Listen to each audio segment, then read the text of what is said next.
여러분 안녕하세요. 책자입니다. 이 세상에서 가장 어두운 곳에 관한 이야기.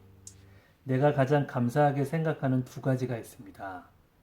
북한에서 태어난 것과 북한에 탈출한 것입니다. 둘 다 지금의 나라를 만들어 주었기에 평범하고 평화로운 삶과 바꾸고 싶은 생각은 없습니다. 지금의 내가 되기까지 많은 이야기가 있습니다. 탈출한 사람만이 휴전선 너머의 실상이 어떠한지를 말할 수 있습니다. 하지만 탈북자 이야기는 큰 주목을 받지 못합니다. 12월 10일 세계 인권선언 기념일로 지정되어 있으며 인간으로서 누구나 가지는 기본적인 권리를 행사하는 날입니다.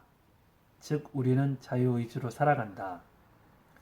북한에서는 북한이라는 호칭을 쓰지 않으며 조선민주주의 인민공화국이라고 불립니다. 인구 절반이 극심한 빈곤에 허덕이며 세뇌당하며 살아가고 있습니다. 가까우면서 먼 또 하나의 나라, 오직 복종만이 있으며 같은 언어를 사용하고 있지만 너무나도 다르고 위험한 곳입니다. 북한의 생활과 탈북 과정, 그리고 인권운동가가 되기까지 북한 인권 참상을 알려 살기 위해 이야기를 시작합니다. 오늘 소개해드릴 책은 내가 본 것을 당신이 알게 됐으면, 저자 박연미, 출판사 21세기 북수, 페이지 344, 장르 휴먼 에세이입니다. 2014년 초 아일랜드 더블린에서 열린 세계 젊은 지도자 회의, 한복을 입고 눈물로 연설을 시작합니다. 올해의 여성 100인에 오르며 인권 유린에 노출된 탈북자의 삶, 수없이 위험한 고비를 넘어온 인간 권리를 위해 싸우고 있는 가장 용맹한 전사, 영상은 유튜브에서 검색으로 시청 가능합니다. 책은 속삭이지 마다로 시작합니다. 낱말은 새가 듣고 반말은 지가 듣는다 말하며 어려서부터 북한의 독재자가 마음까지 읽을 수 있다 교육을 받고 자랍니다. 인터넷은 존재하지 않으며 텔레비전은 하나의 채널만 있습니다. 말하지도 노래하지도 생각조차 하지 못합니다. 오직 독재자를 찬양하도록 철저한 세뇌 교육만 시킵니다. 북한을 탈출하는 첫날, 엄마가 성폭행을 당하는 장면을 목격합니다. 성폭행범은 브로커인 중국인. 자유를 꿈꾸려고 북한에 도망친 것이 아니라 자유롭다는 것이 무언지도 모를 그의 나이 14살. 남과 북은 1954년 전쟁을 끝내기로 합의했지만 평화조약은 맺지 않았습니다. 휴전이 체결되고 일시적으로 전쟁은 멈추었지만 한반도는 지금도 공식적으로 전쟁 중인 지역입니다. 그리고 두 나라 모두 자신들이 한반도의 합법 정부라고 믿고 있습니다. 북한은 사회주의입니다. 능력에 따라 일하고 노동에 따라 분배를 받습니다. 그로 인해 빈부의 격차도 발생합니다. 문제는 배급제가 무너졌으며 사실상 독재 국가로 보아도 무방합니다. 어떻게 하면 북한 주민을 도울 수 있나요? 책에는 세 가지를 말해줍니다. 관심, 지원, 청원. 방법은 다양합니다. 물론 북한 탈북자들이 탈북하도록 무조건 도와줘야 한다. 부분은 여기에서 거론하지는 않겠습니다. 찬성과 반대 문제는 어떠한 근거를 내세워 여기에서 진위 여부를 논하는 것은 의미가 없다고 봅니다. 탈북은 자신의 목숨을 걸고 실행합니다. 탈북자에서 반역자로 조국을 배신했다는 이유로 북한으로 송환되면 처형을 받습니다.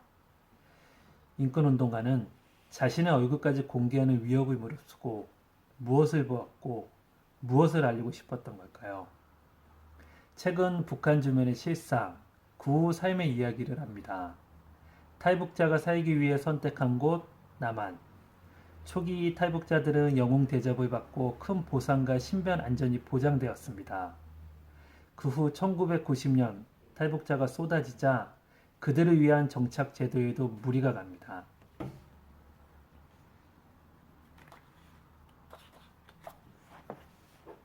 하나원에서 가장 먼저 배운 것은 애국가 부르기였다. 다들 잘했다. 어떻게 보면 북한 사람들이 평생 동안 완벽하게 갈고 닦은 기술에 속하기 때문이다. 하지만 다른 이들은 훨씬 힘들었다. 서울 남쪽에 약 65km 떨어진 하나원은 하나된 집이라는 뜻이다. 보안 울타리로 둘러싸인 캠퍼스는 빨간 벽돌 건물들과 초록 잔디밭으로 이루어져 있다. 1999년 남북이 언젠가 통일될 때를 대비해 창설된 정부 기관인 통일부가 설립했다. 하나원의 프로그램은 탈북자들이 현대사회에 적응하도록 도와주기 위함이다. 만약 북한 주민 2,500만 명이 21세기에 적응을 해야 한다면 이러한 프로그램이 막대한 규모로 진행돼야 할 것이다. 한국은 60년 이상 은둔왕국 북한과 별도로 발전을 했고 이제는 언어마저 달라졌다. 어떻게 보면 하나원은 ATM 쇼핑몰, 신용카드나 인터넷이 없는 시대에서 자란 1950년대와 1960년대 한국에서 온 시간 여행자들을 위한 신변 훈련소 같다. 주제가 많이 무겁습니다. 누구에게나 사람에게는 사막이 있습니다. 내 사막과 다를 수 있겠지만 모두가 그 사막을 거쳐 삶과 목적과 자유를 찾아야 합니다. 요즘은 경제가 어렵고 많이 힘든 건 사실입니다. 그렇지만 대한민국에서 태어난 것에 감사하며 오늘 하루도 아무 문제 없이 편히 잠들 수 있음에 감사합니다. 같은 인간으로서 따뜻한 삶을 누릴 수 없는 그들에게 관심이 필요할 때가 아닌가 생각합니다. 오늘 영상은 여기까지입니다. 시청해주셔서 감사합니다.